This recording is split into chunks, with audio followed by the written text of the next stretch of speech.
अस्सलामुअलैकुम। प्रोग्राम तजिया के साथ मैं हूं उमर दराज गोंदल। पाकिस्तान में पिछला हफ्ता या वीकेंड जो था वो बहुत डेवलपमेंट्स के साथ भरपूर था, क्योंकि यहाँ पर अमेरिका का और ईरान का वफ्द मौजूद था। बरहरास्त मुज़ाकरात हुए। पाकिस्तान की बहुत बड़ी कामयाबी के पिछली 4-5 दिहाइयों के अंदर ये पहला मौका था कि अमेरिका और ईरान को एक दूसरे के सामने बिठाया, लेकिन मुआहदा नहीं हो सका। फिर उसके ऊपर जो तबसरा ये है कि कोई ब्रेक थ्रू नहीं हुआ, लेकिन ब्रेक डाउन भी नहीं हुआ। लेकिन उसके बाद जरा सूरत हाल थोड़ी और तब्दील होती दिखाई दे रही है। अमेरिका के सदर ने कल ये ऐलान किया कि वो ईरान की जो बंदरगाहें हैं उनकी नाकाबंदी करेंगे, यानी अब जो स्ट्रेट ऑफ हुर्मुज़ है जो ऑलरेडी उस तरह से बंद थी, उसमें से जो जहाज आएगा या उसमें निकलने की कोशिश करेगा, अमेरिका उसकी चेकिंग करेगा, जिसका मकसद ईरान की जो तेल की एक्सपोर्ट्स हैं उसको रोकना है। अमेरिका ये कहता है कि या सबका तेल बिकेगा या किसी का भी नहीं बिकेगा, लेकिन ईरान का जवाब यह है कि इस सिलसिले में अगर हमारी बंदरगाहें खतरे में होंगी तो फिर किसी की बंदरगाहें भी महफूज नहीं होंगी। इस दौरान सऊदी अरब ने अपनी मुतबादिल जो पाइपलाइंस हैं उनको एक्टिव किया है, ताकि स्ट्रेट ऑफ हुर्मुज़ अगर ज्यादा अरसे के लिए बंद रहती है तो दुनिया को तेल की एक्सपोर्ट्स करें। अब ये जो ब्लॉकेड है ये कितना इंपैक्टफुल हो सकता है, दुनिया के ऊपर कितना असरअंदाज हो सकता है, क्योंकि चीन की तरफ से बयान ये आया है, वो ये कहते हैं कि इसको खुला रखा जाए। जो इंटरनेशनल लॉ है जो कहता है उसको अमल दरामद उस पर यकीनी बनाया जाए, लेकिन अमेरिका ये कहता है कि ईरान वापस आएगा, वो सब कुछ हमें देगा जो हम चाहते हैं। वो सब कुछ क्या है? अमेरिका के सदर ने मुख्तलिफ टीवी चैनल से गुफ्तगू की है, जिसमें वो कहते हैं कि इस्लामाबाद के अंदर ईरान ने दोबारा से जौहरी हथियार हासिल करने के अज़्म का इजहार किया है। बात वहीं की वहीं फंसी हुई है जो जंग से पहले वाली बात थी कि आया न्यूक्लियर प्रोग्राम ईरान जारी रख सकता है, नहीं जारी रख सकता। अब स्ट्रेट ऑफ हुर्मुज़ पे मामला फंस गया है, और उससे कहीं ज्यादा कि उसका इंपैक्ट मौशी तौर पे क्या आएगा, खासकर पाकिस्तान जो ऑलरेडी इतनी ज्यादा कीमतें बढ़ चुकी हैं, पेट्रोलियम प्राइसेस जो हैं, तो अगर आने वाले दिनों के अंदर ये बंदिश होती है, डिसरप्शन होती है, जो कि हमने देखा कि एशिया के अंदर मार्केटें उनमें डिप देखने को मिला, ऑयल प्राइसेस के अंदर एक इजाफा देखने को मिला, पाकिस्तान में क्या इसके ऊपर हो सकता है, इसके ऊपर हमने बात करनी है। प्रोग्राम के पहले हिस्से में इसका जो सिफारती जो जंग का पहलू है उसके ऊपर बात करनी है। हमने दो मौजूद मेहमानों को दावत दी है, तारुफ करवा देता हूँ। मैं पाकिस्तान के साबिक सेक्रेटरी खारजा मजे हुए सफारतकार शमशाद अहमद खान साहब ने ज्वाइन कर लिया। शमशाद साहब, आपके वक्त का बहुत शुक्रिया। दिफाई तजयकार ब्रिगेडियर रिटायर्ड हारिस नवाज भी हमारे साथ मौजूद है। ब्रिगेडियर साहब, आपके वक्त का बहुत शुक्रिया। शमशाद साहब, मैं आपसे शुरू करना चाह रहा हूं। एक जंग से पहले मुज़ाकरात, फिर जंग के बाद इस्लामाबाद के अंदर जो टॉक्स हुई हैं, उसके बाद ये जो अचानक से ब्लॉकेड वाली बात ट्रंप करना शुरू हो गए हैं। अब क्या ये प्रेशर टैक्टिक है? जो प्रेशर जंग में नहीं बढ़ा वो जंग के बाद कैसे बढ़ेगा? ये कितना वायबल है जो अमेरिका करने जा रहा है, या अमेरिका इसमें कहीं ना कहीं फ्रस्ट्रेटेड नजर आ रहा है, गुस्से के अंदर है, उसके पास कोई प्लान है ही नहीं, करना क्या है? देखिए, ना इसमें कोई टैक्टिक्स है, ना कोई प्लानिंग है। ट्रंप के पास ये चीजें नहीं है। ट्रंप एक ऐसी शख्सियत है जो न सियासतदान है, न सिफारतकार है, न सोच सकता है और न प्लान कर सकता है। अपने मुल्क में तन्हा हो गया है अपनी हरकतों की वजह से, और दुनिया में अपने अमेरिका को तन्हा कर दिया है। आज अमेरिका के साथ कोई भी मुल्क नहीं खड़ा हुआ। अब आप अंदाजा कर लीजिए कि हम अमेरिका ने हमेशा यूरोप और नेटो का जो मिलिट्री बैंड वैगन होता था उसके साथ जितनी भी जंगें लड़ी या जितनी भी मुहिमें सर की थी, वो इतने सारे मुल्कों के साथ लड़ा करता था। लेकिन आज बिल्कुल तन्हा खड़ा है। ठीक। और ये जो आप कह रहे हैं ना कि जंग से पहले जो बातचीत हुई थी, वो बातचीत तो कामयाब हो गई थी। ओमान में जो हुई थी उसकी बात कर रहे हैं ना आप? जी। तो वो तो ओमान के फॉरेन मिनिस्टर ने कहा था कि मसला हल हो गया था। लेकिन बात ये वही चली जाती है कि ट्रंप जो होता है वो न किसी की सुनता है ठीक। और न किसी को कोई भी मौका देता है। और उस वक्त भी उस ओमान में एग्रीमेंट हो गया था, लेकिन अगले दिन ही 28 फरवरी को इसने चढ़ाई कर दी थी ठीक। ईरान पर। अच्छा, अब ये कहकर कि 2 दिन में मैं ईरान को कब्जा कर लूंगा, हुकूमत उतार दूंगा और अपनी मर्जी की दूसरी हुकूमत इंस्टॉल कर दूंगा, जो शहजादे फिरते हैं, इसका ख्याल था कि उनमें से कोई लेके कोई एक और हुकूमत मुसल्लत कर देगा। लेकिन वो 2 दिन क्या, 2 दिन के बाद इसको पता चल गया कि ईरान की तो हुकूमत नहीं गिराई जा सकती है। ठीक। वहां ठीक है, बंदे जरूर मारे हैं, शहीद किए हैं और मासूम लोग मारे हैं। 165 पहले दिनों में ही 165 बच्चियां मारी हैं, एक स्कूल पे हमला किया। तो यानी ये शो करता है कि ये शख्स कितना प्लान करता है। आज तक कोई भी जंग मॉडर्न जमाने में ऐसी नहीं लड़ी गई जहां पर सिविलियंस को निशाना बनाया गया। ठीक। जंगें लड़ी जाती थी टैंकों के साथ, रॉकेटों के साथ, और बॉर्डर्स पे लड़ी जाती थी। बिल्कुल ठीक। इसने बॉर्डर्स नहीं, शहरी इलाकों पे हमले किए और यूनिवर्सिटियां मार गिराई। तो ये जो दूसरी जंग इसने की, और वहां पे ठीक है जो उनका रहबर था उसको शहीद कर दिया, लेकिन उनका सिस्टम जो है इस्लामी जमहूरिया ईरान का जो सिस्टम है वो बदस्तूर कायम है। सिस्टम के अंदर उनके किसी किस्म की जो है वो कोई डिसरप्शन नहीं आई। कोई मैं कुछ नहीं आई कुछ है, नहीं है। बिल्कुल। अच्छा शमशाद साहब, मैं एक और सवाल जो आपके सामने रखना चाहता हूं वो मॉडर्न हिस्ट्री को सामने रखते हुए और सिफारतकारी को सामने रखते हुए, ये जो ब्लॉकेट वाली बात की गई है कि आप मुआशी तौर पे कहते हैं कि जब तक वो झुक नहीं जाते। हमने माजी में देखा कि यूएई, सऊदी अरब ने कतर का भी इस किस्म का एक ब्लॉकेट किया था, लेकिन वो तो लैंडलॉक्ड कंट्रीज हैं। ईरान लैंडलॉक्ड कंट्री नहीं है, नंबर वन।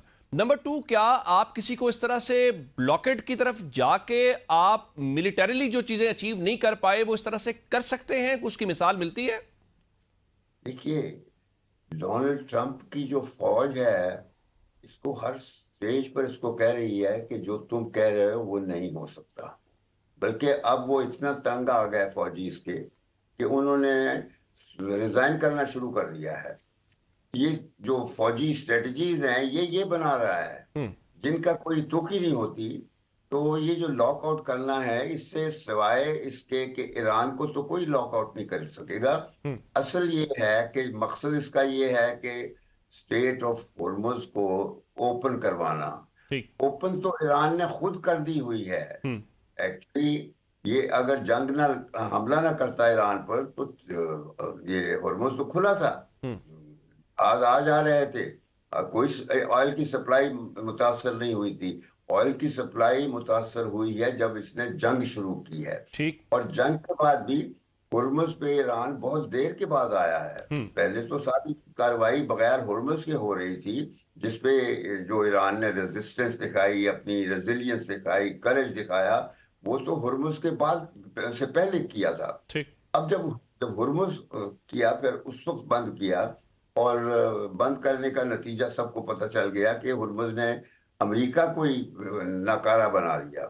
और जिस तरह फिर इसराइल पे हमले ईरान ने किए हैं, इसराइल को बिल्कुल गाजा की तरह तबाही कर दी है। जिस तरह इसराइलियों ने गाजा में तबाही की थी फलस्तीनियों को जेनोसाइडल किलिंग्स के बाद, ये ईरान ने जो जवाबी हमले दिए थे, आज इसराइल का वो हाल हुआ है। ठीक। आप आप देख कह रहे हैं कि लीजिए। उन्होंने पूरे पूरे जोर के साथ जवाब दिया। मैं आपके सामने एक बिल्कुल चीज किया। और, अमेरिका का जाहिर है ट्रंप को अगर की पॉलिसियां अपनी जगह के ऊपर, लेकिन अमेरिका का जो स्टेचर है वो तो जाहिर है सुपर पावर का या वर्ल्ड पावर का है जो ग्लोबल ऑर्डर को देखती है। अब अमेरिका का काम तो यह है कि वो मेक श्योर करे जो उसके एलायंस हैं, जिस तरीके से हमने देखा कि जीसीसी ममालिक हैं, उनकी एक्सपोर्ट्स होनी चाहिए, उनकी इंपोर्ट्स जारी रहनी चाहिए। लेकिन जब आप खुद ब्लॉकेट की तरफ जाएंगे और ईरान कहे कि अगर मेरी बंदरगाहें महफूज नहीं है तो फिर किसी की महफूज नहीं होंगी, तो आप अपने इत्तेहादियों का काम आसान कर रहे हैं या जो काम ईरान ने उनको हमला करके किया आप उससे दुगना उनके ऊपर हमला कर रहे हैं? देखिए, उसके लिए सिर्फ एक कंसिडरेशन है। जो हुर्मुज को लॉकआउट करना चाहता है वो चीन है टारगेट। ये अब ओपनली तो बात नहीं कर रहा। चीन की सप्लाई चूंकि यहाँ से जाती है, ईरान से जाती है और जा रही है, और इसी तरह अब हमारी भी शुरू हो गई है। तो जापान की भी जानी शुरू होगी, लेकिन इसका इत्तेहादी है जापान। ठीक। तो इस वजह से इत्तेहादी भी मुतासर होंगे। और जो लॉकआउट का मतलब होता है, ये ओपन वाटर्स में ये रोक नहीं सकता। ये गैर कानूनी हरकत कर रहा है कि जो वहां से जहाज निकलेंगे तो हुर्मुज के बाद ये फिर उनको कंट्रोल करेगा कि आपने वहां पेमेंट की है, तो वो फिर वो उनको रोकेगा। हालांकि असल झगड़ा ये है कि सारी इसकी जो जारहियत है, जो एग्रेशन किया है, ठीक। वो वो है पेट्रो डॉलर्स। वो ठीक। कंसिडरेशन है। वो पेट्रो डॉलर्स का सिलसिला ही खत्म हो गया है। बिल्कुल अब ठीक। तो ये आपने है। ये बड़ा इंपॉर्टेंट पॉइंट उठाया है पेट्रो डॉलर वाला, मैंने इसके ऊपर आना है। ब्रिगेडियर साहब, मैं जरा आपसे जानना ये चाह रहा हूं कि ये जो अमेरिका ब्लॉकेट की तरफ जा रहा है, आज इंटरनेशनल मीडिया का एक तबसरा या तज्जिया ये था कि ये हॉलीवुड स्टाइल स्ट्रेटजीज नहीं चल सकती हुर्मस के अंदर। फिर ये भी कहा जा रहा है कि आपके पास इतनी फ्रस्ट्रेशन है कि आप उनको टेबल के ऊपर नहीं बना सके, आप उनको एक फुल फ्लेज वॉर के अंदर नहीं बना सके, तो जो काम वहां नहीं हो सका वो कैसे एक ब्लॉकेट के जरिए अमेरिका अचीव करना चाहता है?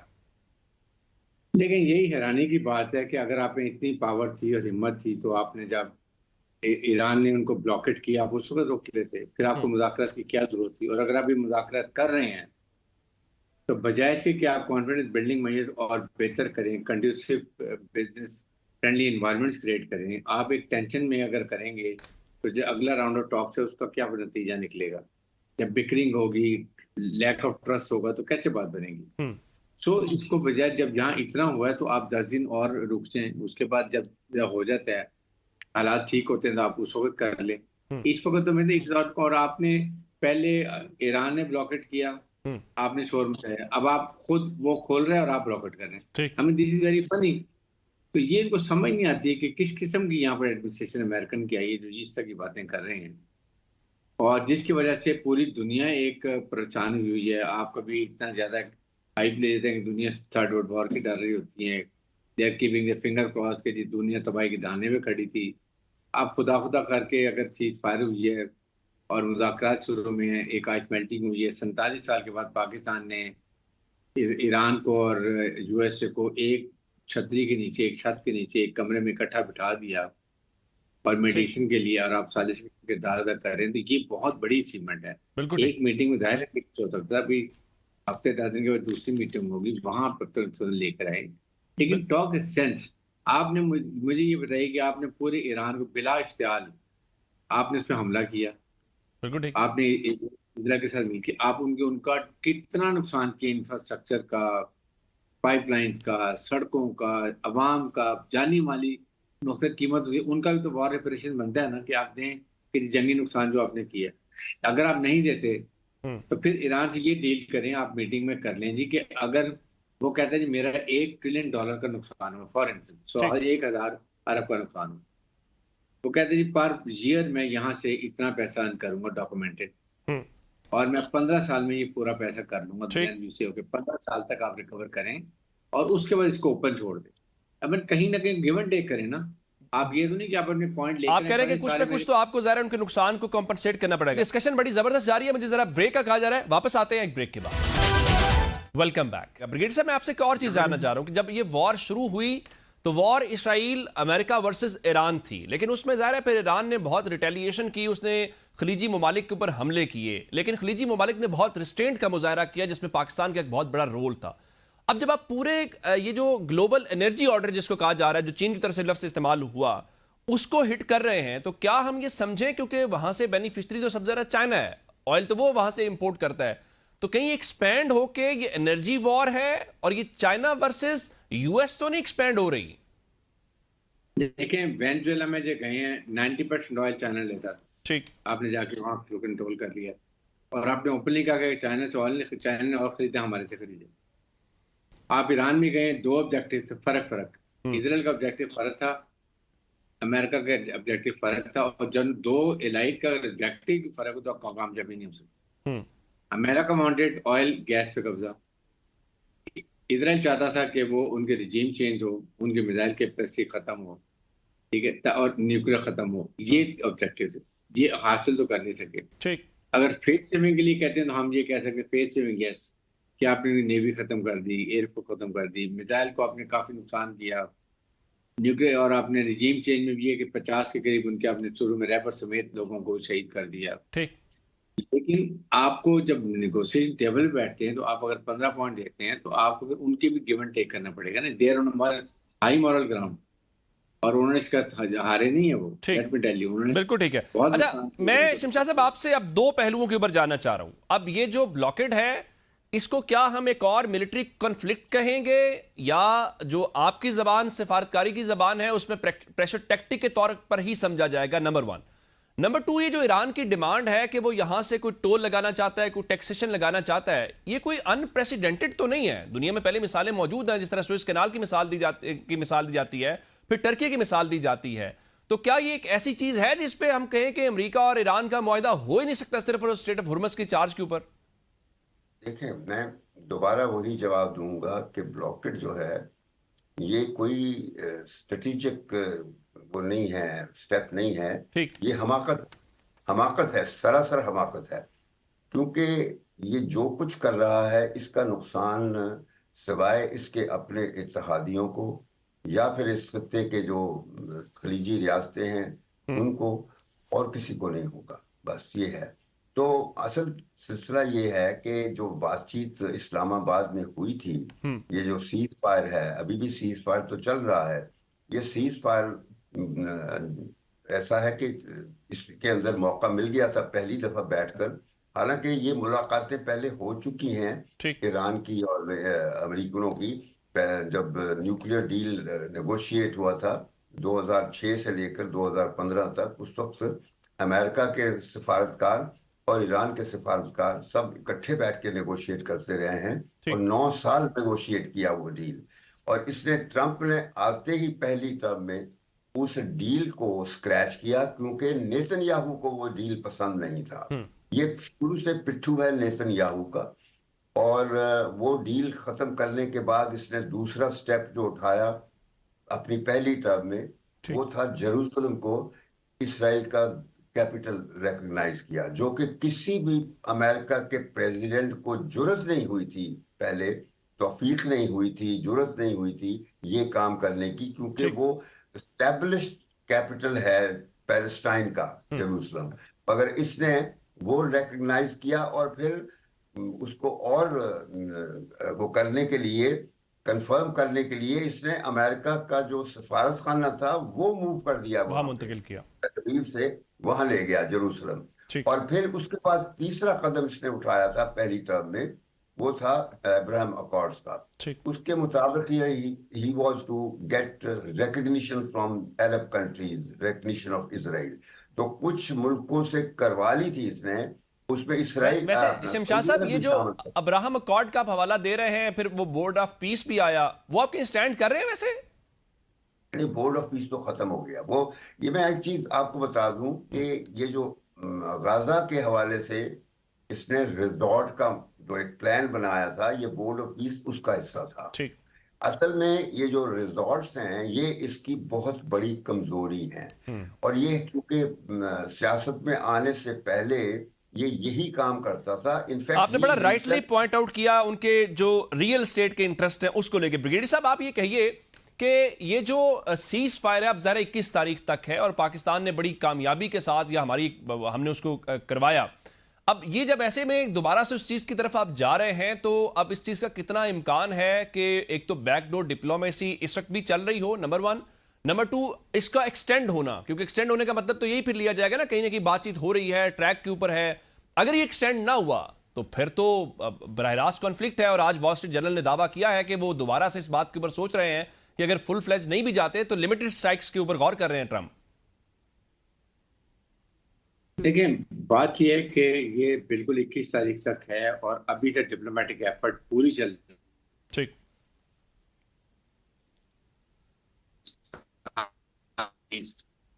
प्राइम मिनिस्टर पाकिस्तान के पर्सनल कम्युनिकेशन कर रहे हैं कि इसको दोबारा रीस्टार्ट किया जाए। और होना भी चाहिए कि इरिटेंट 2 जगहों पर है, सिर्फ एक न्यूक्लियर कैपेबिलिटी के ऊपर है और एक ये स्टेट ऑफ हॉर्मुज़ के ऊपर है। सो इट कैन बी, ये दो बला अगर सही तरीके से चलें। अगर ईरान कहता है जी कि मैं यूरेनियम को एनरिचमेंट नहीं करता और मैं 460 किलोग्राम जो वो मैं किसी चाइना या रशिया जहां भी वो कंफर्टेबल करते हैं वहां मैं पार्क कर देता हूँ, तो then IAEA should come inspect और आगे सर्टिफिकेट दे दी कि yes everything is done, now there is nothing in Iran. तो फिर आपको सैंक्शन उठानी है। सैंक्शन उठाने के लिए जो इसे खरीद हुए हैं वो उनके वापस करें, और सैंक्शन उठाएंगे तो वो अपना बिजनेस करेंगे, जिससे मर्जी बिजनेस करना शुरू कर देंगे। ये ईरान को चाहिए कि यहाँ पर एक डिसाइड करने के न्यूक्लियर से खत्म कर दिया है यूनाइटेड नेशन की तरफ से कि ईरान, यूएसए और Israel will never ever attack again on Iran. फिर अगर मिलती है देन ये एक पॉलिसी फर्क है, अगर नहीं मिलती है फिर उनका स्टांस फर्क होगा। और स्ट्रेट ऑफ हॉर्मुज का मैंने आपको बता दी किस आप तरह क्या एक आदमी रीड कर क्या सकता कर है रहे हैं? आप ये रीड कर रहे हैं कि अभी सिफारतकारी को मौका मिलेगा या अमेरिका दोबारा से स्ट्राइक्स कर सकता है, एक दोबारा से कॉन्फ्लिक्ट डायरेक्टली शुरू हो सकता है? क्योंकि इसराइल भी ऐसी बात कर रहा है कि वो बिल्कुल मतलब किसी को खत्म हो सकता है। नहीं देखिए, आई एम वेरी सर्टन कि इंशाल्लाह ये जो सफारतकारी और मिलिट्री डिप्लोमेसी फील्ड मार्शल की ये कारामद होगी और दोबारा भी बैठेंगे। ये डिपेंड करते हैं कहाँ बैठते हैं, लेकिन जरूर बैठेंगे और बैठना चाहिए। पहली मीटिंग में तो इतने अच्छे बाद बैठे हैं तो ये मुलाकात तो नहीं हो सकती ना, खत्म नहीं हो सकती। बिल्कुल ठीक है। आप कह रहे हैं कि आपकी रीडिंग ये है कि वो अभी सीज फायर एक्सटेंड होगी। अच्छा, मैं शमशाद साहब आपसे जानना चाह रहा हूं कि आज सऊदी अरब के फॉरेन मिनिस्टर ने ईरान के फॉरेन मिनिस्टर के साथ बात की है। ये सीज फायर के बाद दूसरा कांटेक्ट है। मुझे बताइए कि ये जो आपस में उनकी कम्युनिकेशन हो रही है ये कितनी इंपॉर्टेंट है, और दूसरा ये सीज फायर एक्सटेंड होने वाला जो मैटर है आप उसको किस तरह से देखते हैं कि उसका कितना इम्कान है, या फिर अमेरिकी मीडिया जो लिमिटेड स्ट्राइक्स की बात कर रहा है फिर से वो चीज शुरू हो सकती है? देखिए, ये जो इनकी कन्वर्सेशंस हैं, टेलीफोन पे बातें करना, ये मामूल का किस्सा है। ये कोई इसकी कोई खास अहमियत नहीं होती है ठीक और कोई वजूहात हो जाती हैं, तो इसको इतनी अहमियत ना दीजिए। ठीक। आप असल चीज की तरफ फोकस कीजिए। जो बात ब्रिगेडियर साहब ने भी कह दी है और मैंने भी ये कहा है कि ये हमाकत कर रहा है सब कुछ। और न सिर्फ ये कि अपने मुल्क में तनहा हो गया है, पूरी दुनिया में तनहा हो गया है, अकेला हो गया, कोई मुल्क इसके साथ नहीं है, सारी दुनिया मुखालफत कर रही है इस जंग की। बल्कि अब इसके मुल्क में जो है वो हाउस ऑफ रिप्रेजेंटेटिव्स ने ऑलरेडी इसके खिलाफ एक रेजोल्यूशन पास करके रखी हुई है, लेकिन वो उस वक्त कंप्लीट होगी जब सेनेट में होगी। ठीक। तो वो चीजें सिलसिला चल पड़ा है। इसी वास्ते वाइस प्रेसिडेंट आया था। वो वाइस प्रेसिडेंट जरा मॉडरेट सोच का बंदा है और वो आके बातचीत अच्छी हुई, तामीरी हुई, दोनों ने एक दूसरे का मौकफ समझ लिया, पहले से बेहतरी एक दूसरे के जहन में आ गई। तो सिर्फ ये था कि कोई डील ना हो सका, वो जब तक ट्रंप ना ओके करे नहीं कर सकता था। ठीक। लेकिन वो है कि अब ये कुछ थोड़े से दिन हैं, इनमें अगर ये रिज्यूम होके कोई मुआहदा हो जाए तो हो सकता है, वरना फिर यही है कि ये जब ट्रंप अपने मुल्क से इसको निकाला जाएगा, इसके अपने ऑफिस से, तो फिर नया सदर आके ये सारा सिलसिला आप नया कह रहे सिरे हैं से कि जो मैटर है वो लिंगर ऑन हो सकता है। ब्रिगेडियर साहब, मुझे ये कहिए कि ईरान के सदर ये कह रहे थे कि अगर आप ये डिक्टेटरशिप वाला रोल जो आपका ये रवैया है इसको तर्क करें तो मुआहदा हो सकता है। यही बात अब्बास अरागची कह रहे थे कि अगर आप आएंगे तो बेहतरी का जवाब बेहतरी से होता है, दुश्मनी का जवाब दुश्मनी से होता है। यूं एक तासुर ये था कि पूरे मैटर का जो स्पॉइलर है वो इसराइल है, लेकिन इसमें तो लग रहा है कि इसराइल से ज्यादा अमेरिका खुद जो है उसके यहाँ शायद क्लैरिटी नहीं है, या वो बाय डिजाइन कर रहा है, या वो कहते हैं कंट्रोल्ड क्योस उस तरफ जाना चाहता है। नहीं देखें, बात यह कि इजरायली तो पीछे किया ना ये ट्रम्प के, और फिर उसके बाद जैरेड कुश्नर जो है। हाँ। आप मुझे बताइए कि उसका इतना लिंकेज है। आपको मैं पर्सनली फील उसको तो इस मुज़ाकरे में होना नहीं चाहिए था, ताकि देखिए एक फिजाओ नहीं चाहिए कि अगर एक इजराइल का खास आदमी में बैठा हुआ है और वो मुज़ाकरात कर रहा है और वो नहीं। देखिए इजराइल की क्या कोशिश है, इजराइल कोशिश की नाकाम हो, ठीक। ईरान का मैक्सिमम डैमेज हो, उसकी कैपेबिलिटी तमाम जीरो हो जाए, और फिर उसके बाद जब ग्रेटर इसराइल के लिए ईरान अपने मसल फ्लेक्सिंग शुरू करता है राइट लेफ्ट, और वो जॉर्डन पे, इजिप्ट पे, सऊदी अरब पे जाना शुरू होता है, तो कोई रेजिस्टेंस उसको ना हो। Iran is the only country जो रेजिस्ट कर सकता है, और उसकी होते हुए ये अपना ड्रीम पूरा नहीं कर सकता। तो इसलिए वो चाहता है, इसीलिए बाकी जो इस खलीज मालिक के फील्ड मार्शल ने बहुत समझा के दोनों ये सेक्टेरियन क्लैश को बचाया। फिर ईरान और सऊदी अरब को आपस में खलीज मालिक से लड़ाई रोकी, बताया कि ये अगर सेल्फ डिस्ट्रक्शन करेंगे अपनी, तो ईरान तो इजराइल तो बेनिफिशियरी है, वो तो उसका तो ख्वाब पूरा हो जाएगा ये ग्रेटर इजराइल का। तो वो उनको बड़ी समझ आ गई, इसलिए आप फॉरेन मिनिस्टर आपस में बातें भी कर रहे हैं, उनको समझ भी आ रही है। ठीक। और फिर उसके बाद अमेरिका ने देखिए, अमेरिका ने पूरी अपनी मिलिट्री माइंड इस्तेमाल करके क्या कर लिया। उनके रिजीम चेंज तो नहीं, एक्चुअल तो नहीं कर सका वो, ठीक है कहता है कर ली बीसी ओके कर ली पेश सेविंग के लिए। अगर वो कहता है तो मिसाइल को कमजोर कर दी कल, पर मिसाइल भी उनको चल रहे हैं, न्यूक्लियर कैपेबिलिटी भी उसी तरह स्टेट ऑफ हॉर्मुज को भी प्राइमा फेसाई जो भी उनके ऑब्जेक्टिव्स थे इस जंग के, वो तो उनका अपना मीडिया भी मान रहा है कि वो अचीव नहीं हुए, जिसके बाद ही अमेरिका के सदर अपने पूरे मीडिया को फेक न्यूज कह रहे हैं। मैं अपने दोनों मौजूद मेहमानों का, पाकिस्तान के साबिक सेक्रेटरी खारजा शमशाद अहमद खान साहब का और दिफाई तजयकार ब्रिगेडियर रिटायर्ड हारिस नवाज साहब का शुक्रिया अदा करूंगा। प्रोग्राम तो गया ब्रेक का। ब्रेक के बाद जब जंग होती है तो उसके कुछ मुआशी, जिसको फॉल आउट का लफ्ज इस्तेमाल किया जाता है, वो या उसके असरात नजर आते हैं, उस पर बात करेंगे लेकिन एक ब्रेक के बाद। Welcome back. जंग के बाद जो अभी तक मौशी असरात हैं वो कम होने का नाम नहीं ले रहे। अब जब नाकाबंदी की बात हो रही है तो जरा दुनिया के अंदर उसका इंपैक्ट ज्यादा देखा गया है। जो ग्लोबल मार्केट्स हैं वहां पर एक बहुत बड़ा डिप आज देखा गया। फिर जो ब्रेंट और क्रूड ऑयल की प्राइसेस हैं उसमें भी इजाफा हुआ है। हमने साबिक गवर्नर से मोहम्मद जुबैर साहब को जहमत दी है इस सारे मामले के ऊपर बात करने के लिए। जुबैर साहब, आपके वक्त का बहुत शुक्रिया। मुझे ये बताइए कि अमेरिका इस वक्त अपने आप को वर्ल्ड पावर या सुपर पावर कहता है, उसका काम तो ये था कि तमाम जो वाटरवेज हैं या जहां पे एनर्जी का कोई भी इनफ्लो या आउटफ्लो है उसको मेंटेन करे। अमेरिका की ये पॉलिसी कि वो खुद अब ब्लॉकेट करेगा, ये कितना इंपैक्ट डालेगा? जो पिछले 40 दिन से कुछ ज्यादा मामला बढ़ जाएगा। ये क्या पॉलिसी है, इसमें से क्या अचीव क्या करना चाहता है अमेरिका? अमेरिका से ज्यादा आई थिंक हमें कहना चाहिए Trump. We should call it out, क्योंकि वो उन्हीं की पॉलिसीज है ना जो अमेरिका फॉलो कर रहा है। और इस खतरनाक हद तक वो चले गए हैं अपनी पॉलिसीज में। सिर्फ ये 40 दिन की बात नहीं है। जब से उन्होंने ये खासतौर पर सेकंड टर्म में वापस आए तो उन्होंने जब पहला ऐलान किया कि कनाडा को 51st स्टेट का बनाने का, तो बड़ा डेंजरस एक था। हमने सेकेंड वर्ल्ड वॉर के बाद कभी कोई लीडर ऐसे नहीं देखा था जो इतना खुल के इजहार करे, और वो भी कनाडा जैसे मुल्क की जिसने कुछ भी नहीं किया, ना न्यूक्लियर, ना दहशतगर्दी, ना कुछ और चीज। तो जब उस पर उसकी नजरें हो सकती हैं तो बाकी तो वेनेजुला और ईरान वगैरह तो जाहिर सी है। और ये पिछले जाहिर अटैक किया जिसकी जो कोई जस्टिफिकेशन नहीं थी।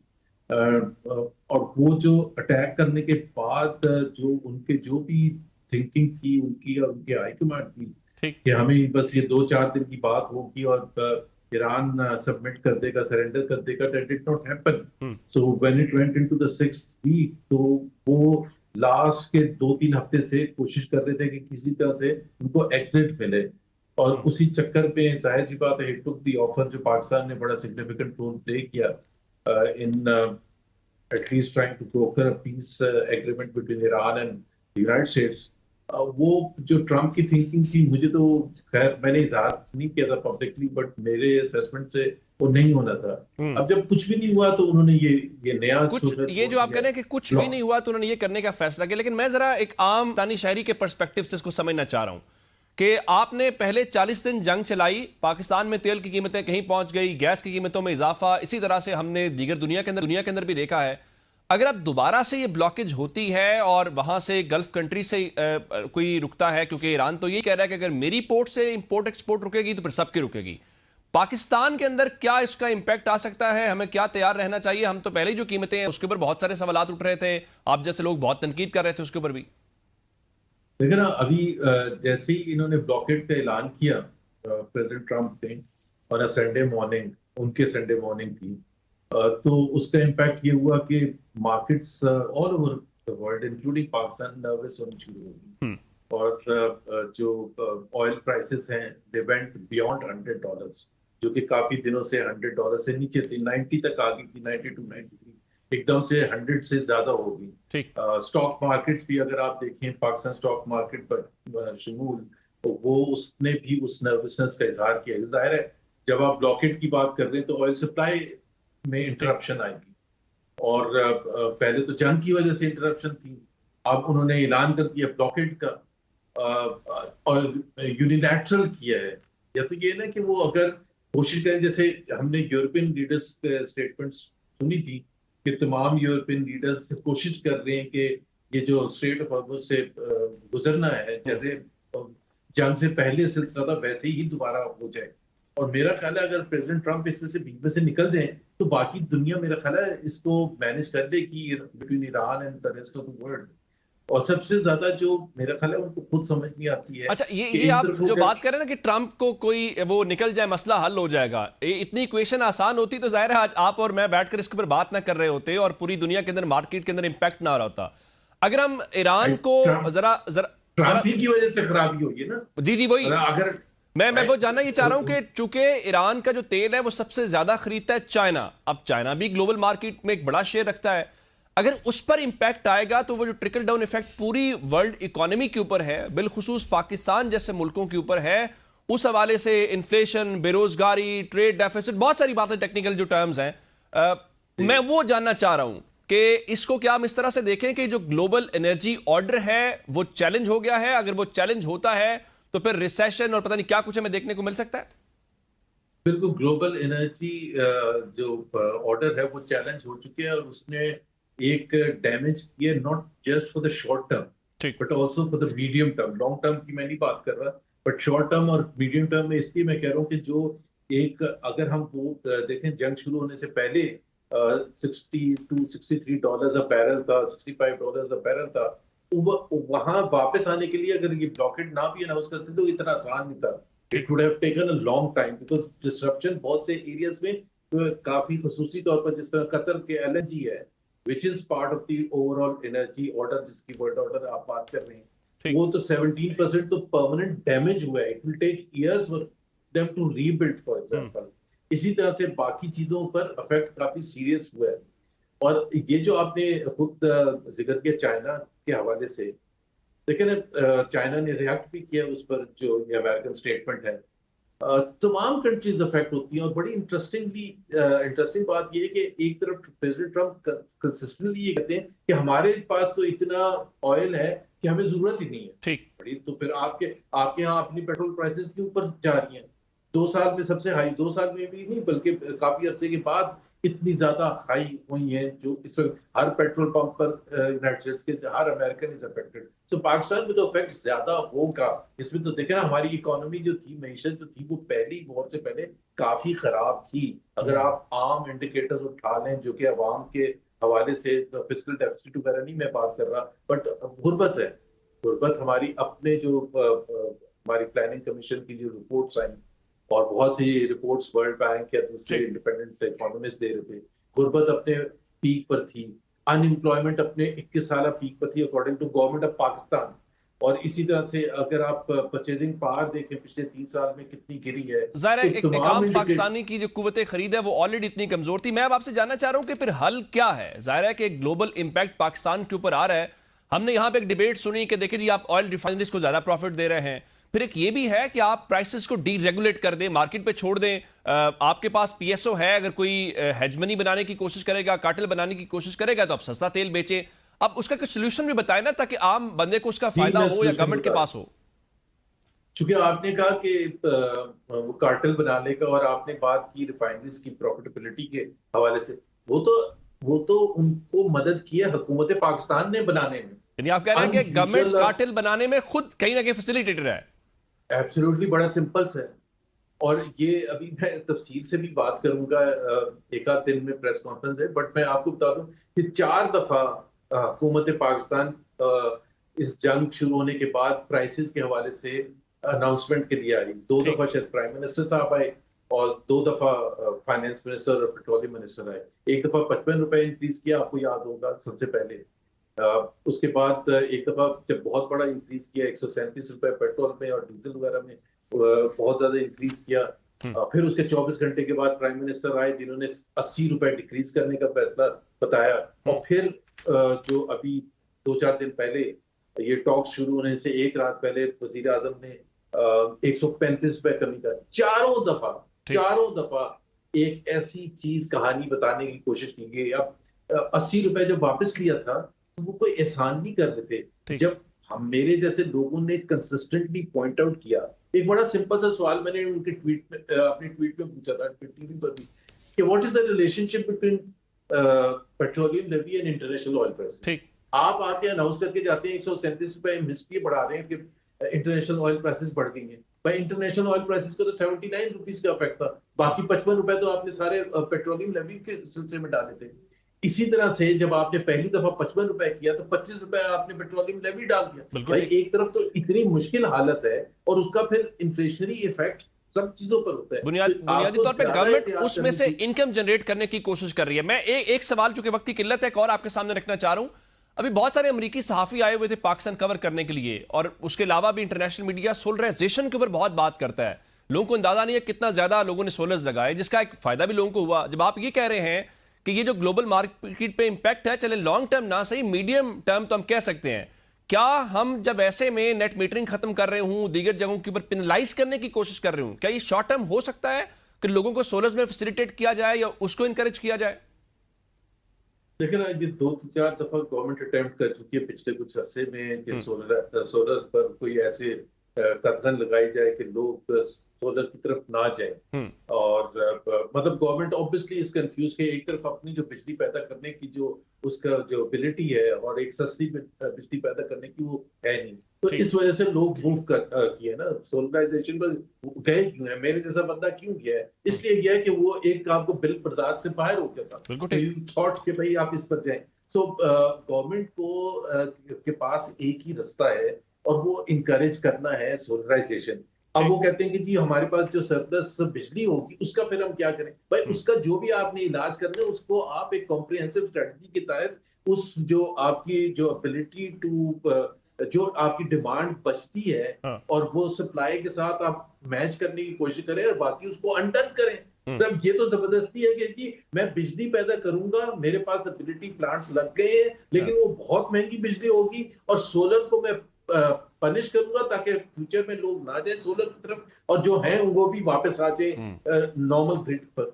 ये तो कोई हल नहीं है। गवर्नमेंट का यूजुअली काम होता है कि वो आसानी पैदा करे, लेकिन गवर्नमेंट जो है यहाँ पे मुश्किल पैदा करने के साथ नजर आती है। मोहम्मद जुबैर साहब जो मईशत के ऊपर भी गहरी नजर रखते हैं, ग्रिप रखते हैं और साबिक गवर्नर सिंध थे हमारे साथ मौजूद, तफसील के साथ जो इसका इंपैक्ट पाकिस्तान की मार्केट के ऊपर है और फिर जो ग्लोबल मार्केट के ऊपर इंपैक्ट है उसके ऊपर बात की है। प्रोग्राम का वक्त खत्म हो गया, हमें इजाजत दीजिएगा, खुदा हाफिज।